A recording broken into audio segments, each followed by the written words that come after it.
How do you do, ladies and gentlemen? This is Orson Welles. I'm speaking for the Mercury Theater, and what follows is supposed to advertise our first motion picture. Citizen Kane is the title, and we hope it can correctly be called a coming attraction. It's certainly coming to this theater, and I think our Mercury actors make it an attraction. I'd like you to meet them. Speaking of attractions, well, the chorus girls are certainly an attraction, but frankly, ladies and gentlemen, we're just showing you the chorus girls for purposes of ballyhoo. It's pretty nice ballyhoo.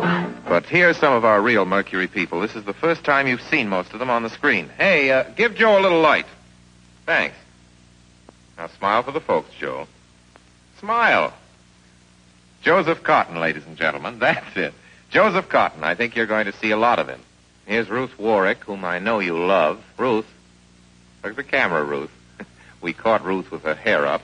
And here's somebody you've all heard on the radio, so I don't have to tell you he's wonderful. Ray Collins. Dorothy Commongore is a name I'm going to repeat. Dorothy Commongore. I won't have to repeat it much longer. You'll be repeating it. And here's George Coulouris, who's a grand actor. I'll say that name again. George Coulouris. Watch it. Here comes Everett Sloane. Look out, Everett. Oops. Everett Sloane, ladies and gentlemen, he isn't necessarily a comedian. And here's one of the best in the world. Agnes Moorehead. I've said a lot of nice things, but Erskine Sanford deserves some more. Erskine Sanford. So does Paul. Paul Stewart, everybody. Citizen Kane is a modern American story about a man called Kane, Charles Foster Kane. I don't know how to tell you about him. There's so many things to say. I'll turn you over instead to the characters in the picture. As you'll see, they feel very strongly on the subject.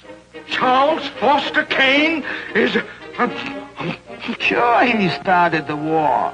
But do you think if it hadn't been for Mr. Kane, the United States would have the Panama Canal? Charles Foster Kane is nothing more or less than a communist. Kane, governor.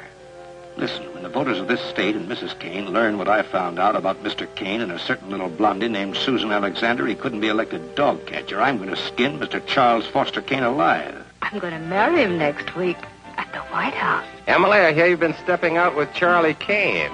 Of course I love him. I gave him $60 million. Well, of course I love him. He's the richest man in America.